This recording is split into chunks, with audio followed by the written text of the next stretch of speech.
Hey everybody, how are you all doing today? I can't find where I put my Zoom recorder, so I'm just using this little Rode TRRS shotgun microphone plugged into my LG G8. In my last video, a lot of you were surprised that the LG G8 has as good, if not better, image stabilization than the GoPro, but it really does. One of the big selling points of a GoPro is that the optical image stabilization as well as the digital stabilization. So where I can have this thing mounted on my bike and it doesn't look as bad as some of my god-awful old videos did when I was using the Samsung S7, which has none of that stuff. It's like, you can't view anything. It's just a garbled mess. But it's actually pretty good at this. There's a lot I don't like about the LG G8, but I do like this. It's like a GoPro that doesn't crash, which is really cool.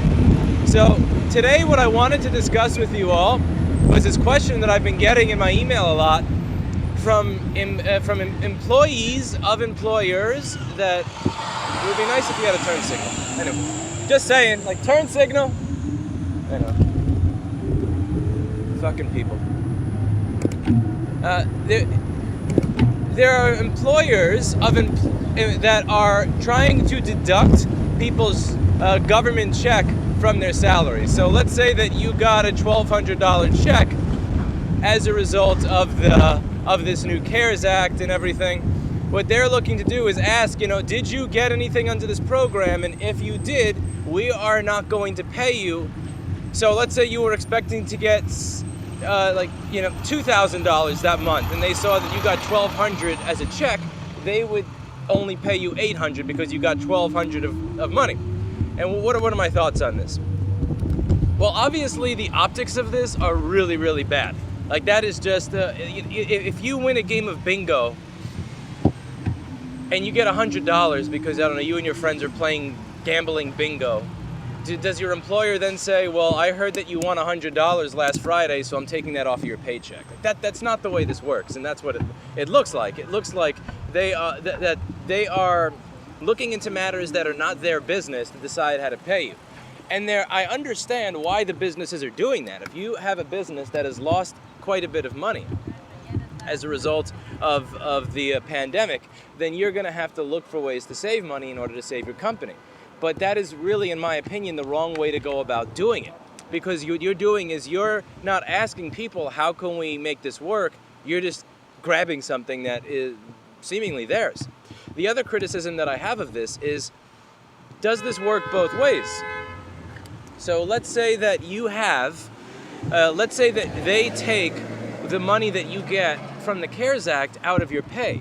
If that same company then gets a check from the Paycheck Protection Program, are you going to get a bonus? So let's say you work for a company with 200 employees, and as a result of it, they get a check for, $1.2 million. Are they going to then pass that $1.2 million onto you as a bonus? And I'm going to take a wild guess. Again, this is an assumption. I'm going to take a wild guess. The answer to that is no. I'm trying to get in front of this garbage truck because there's nothing worse than smelling the behind of a garbage truck for the next 2 or 3 miles. But they're probably not. So this seems like a one-way street, where if they get something from the Paycheck Protection Program, they are not going to share that with you. But if you get something from the government, they get to take that out of your salary. I don't even think that this shit is legal. I'm fairly certain it is not. I am not an attorney. I cannot imagine this being legal. If this is legal, I cannot imagine the law being changed or clarified to make it illegal. Speaking of illegal, I'm going 25 and a 20 and that guy just passed me. Lovely. This is why people don't go the speed limit, by the way, for those who comment on it. Because if you do go the speed limit, people just pass you. And they angrily pass you with honks and shit. Because people have said, you shouldn't be riding this in the road because you can't go as fast as the cars can. Yes, I can, and I'm going to catch up to that fuckface right now. But it's just where'd your passing me get you? Where'd this get you? Oh, now you're behind a FedEx truck, aren't you? Ah, enjoy. All right, anyway. Now, the right thing to do, in my opinion, is if you're facing problems as a business with what's going on, is you go to your staff, you have them in a meeting, or if you're social distancing and doing it online, you have it in a chat room and say, listen, here's where we are. The government has said that we need to shut down or have half the people here or whatever the fucking... Yeah, great job. Look at where passing Me got you. Dumbass. Anyway, look, here's where we are. We're at a point where if we need to shut down and pay every single person for this time period and deal with decreased business, that there will be no more company. Or there will be a company, but everybody's going to have their pay cut by 50 to 80% because that's just the reality. Just put the numbers in the table. Here are the numbers that we're facing. Here's the projections we're facing. What do you all think we should do? And honestly, you'll realize that your staff, if you've been a halfway decent employer, will actually try and work with you, because most people at times like this, they want to keep their jobs, and they want to keep, if they like their job, they would like to keep what they have going. And now I'm in front of the guy who honked and passed me while going over the speed limit. See? Doesn't get you anywhere. The bafang will always win. But anyway.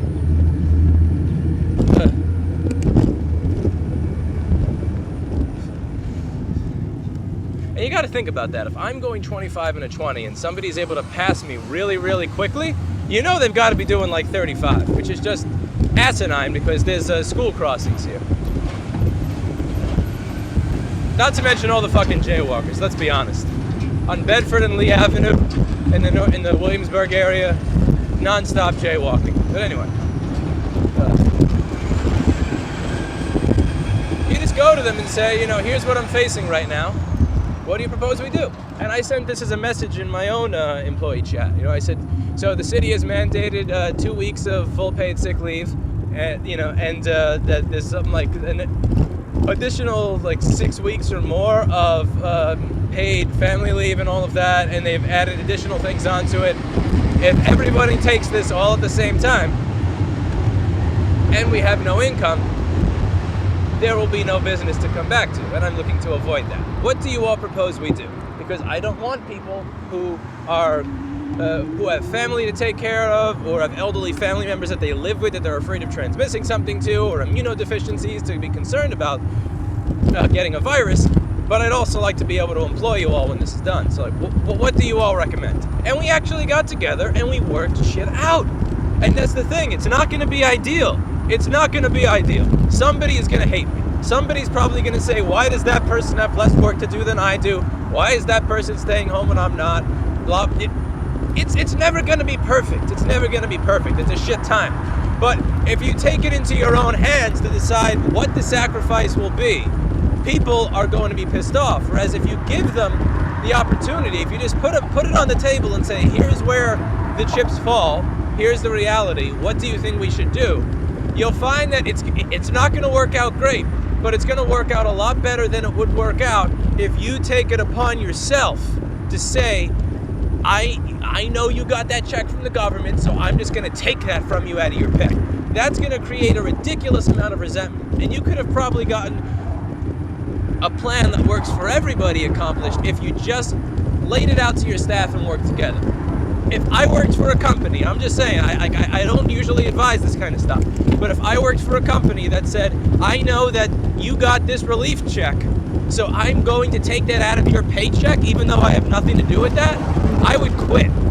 If I wasn't in a position to quit, I'd report it to the Attorney General, I'd report it to like any of my local politicians, I'd report it to the fucking news. That guy who has his bike like literally turned over as being a total dick. Let me explain why, because he's going to create ridiculous traffic, and right over here there's a place where you could take your bike, right here, where you can work on your bike without blocking traffic. That kind of stuff is aggravating. But anyway. And further, yes, there is no such thing as free money. That is coming out of taxes. That is money that is money that we are borrowing. That is money that we are printing. It affects us all. Your employer pays taxes, but you know what? You pay taxes too. Your employer deals with the effect of inflation, but guess what? You deal with the effect of it too. So, for him to legitimately just take that from you by paying you less, that's bullshit.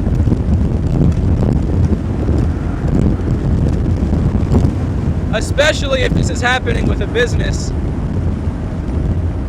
that is paying you on the books so that you are actually paying taxes on that money. I think it's disgusting. And again, I understand why they're doing it. It makes sense to me why it is that businesses are doing this. They need to figure out where they're going to cut spending because they are going to lose out on a lot of revenue. They may not be able to open. Even if they are able to open, the businesses that do business with them may not be able to open.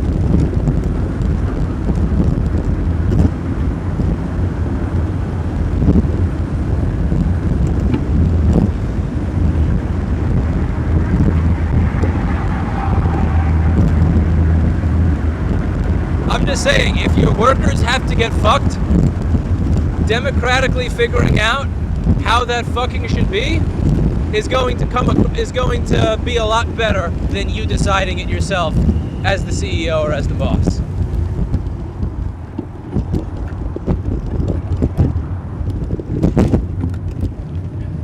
I'm really kind of curious how this LG G8 camera is doing. I fucked up my headphone jack, and when I replaced it, I fucked up my back cover and my fingerprint sensor, so I'm going to be replacing that soon. I've destroyed everything on this phone. I'm glad I got it used. I got it for like $300 or so a while back because the back glass had a scratch on it or something. It's ridiculous that a scratch took $450 off of the value of the phone. But I can't imagine paying $700 for a phone. That's just insanity. That's way too much. Not going to be caught dead paying $700 for a phone.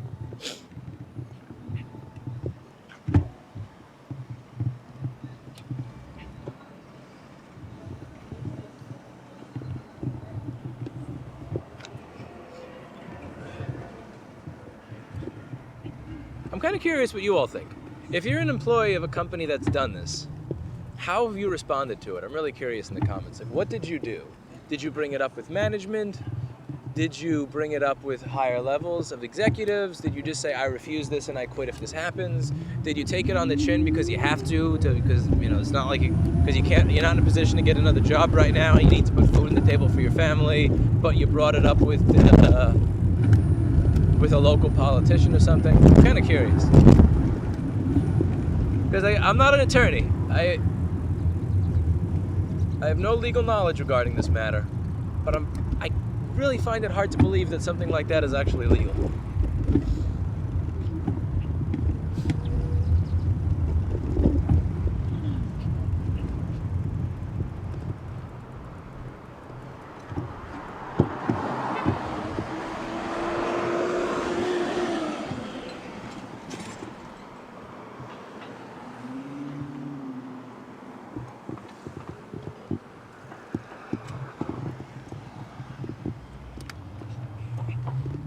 I can't pedal at all today. I've been practicing doing my sprints again. I only went sprinting once since I tore my quadricep in 2016, and I smashed my face into the ground and my hand, and I was bleeding all over the place, almost chipped my tooth. So I've been kind of scared to do it, and I've been working up with squats and deadlifts and everything else. And I got back to where I was before, but I'm still afraid of sprinting just because I had that experience, and I finally got back to sprinting again. And my legs and everything is just in such ridiculous pain from trying to catch up to where I was before that, like, when I go to pedal, it's just ow, ow, ow. Oh. It's more than delayed onset muscle soreness. It just feels like I got stabbed. But I'm gonna get back to where I was.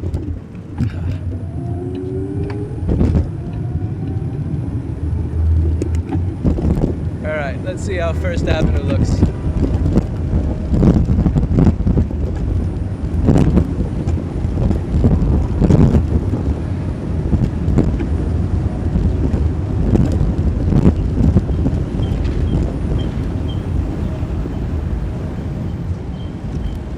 There's something just stuck in the street in front of me. Right turn signal. If I can do turn signals when it requires taking my arm off the handlebar, I don't get why cars can't do it more often. I imagine it's easier to make a turn signal in a car than it is on a bicycle. I try to do my turn signals. Nice thing to do. I would get one of those rear lights, but that has a turn signal built in, because Paul's bike has that, and that's pretty cool. But I don't imagine that people would be able to see it when it's really bright outside. I'd have to get something really large, and there's a chance that you don't see it if my backpack is overhanging over it or something.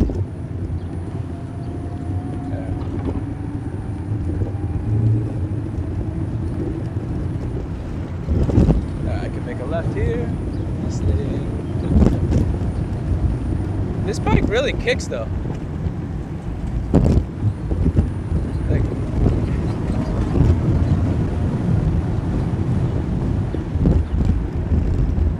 it took a lot of work finding the perfect settings for that Sabvoton controller for a BBS HD. Finding the right gearing ratio and all that stuff, but this is a really comfortable ride. Like, I can keep up with traffic in car lanes just fine. If I need to pass someone, I can do it without running out of speed. The one thing I notice is the more that I ride in actual roads, the more I realize that speed limits mean nothing. Like, nobody follows them. They're a joke. I don't know how it is in other states and municipalities. Because I know like the red lights are different in different places. Like when I went to Kansas and I was about to cross the street, it was this road, there was nobody there. You could actually see, because Kansas is not a polluted shithole like New York, you could see for almost a mile down the road each direction, nobody there. I'm at a red light and the woman I'm with says, "No, you can't cross, it's a red light, you can't go." And I go, "But there's no traffic." And she goes, "But it's a red light." And she, like, I'm just gonna cross the street. You can come to the taco place with me if you want. Let me know what you want, I'll order for you.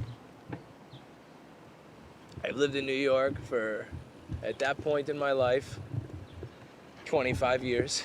I'm not standing at a red light at a road where a mile in each direction there's no traffic when I'm hungry and there's a taco place across the street. Just hell no. But yeah, it's interesting when I travel around the U.S. how there's cultural differences like that. So I'm kind of curious if speed limits are actually enforced in other parts of the country. I'm honestly curious how it is in New York with cars. Because that's the thing, you can't really follow a speed limit safely if everybody behind you honks pissed off at you or tailgates and drives, like 2 feet behind my bike and is trying to pass you. Particularly because I'm not a car, I'm a bike. So if you get smashed into with a car, like, you have some armor. If I get smashed into with this, like, rip Rossman Repair Group. Rossman Repair gets passed on to Mr. Clinton.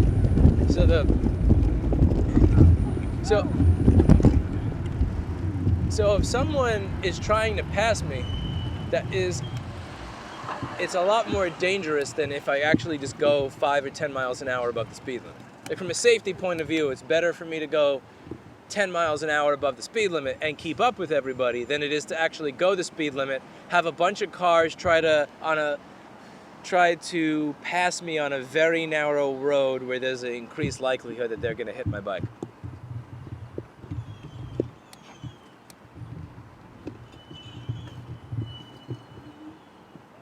And it's interesting because then everybody just kind of gets used to speeding if that's the case, and then that just becomes their normal behavior. But I'm learning how driving works in New York City.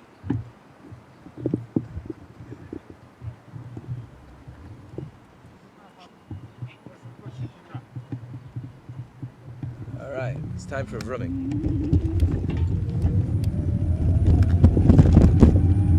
So this is set up where once that light changes, this one in front of me also goes red.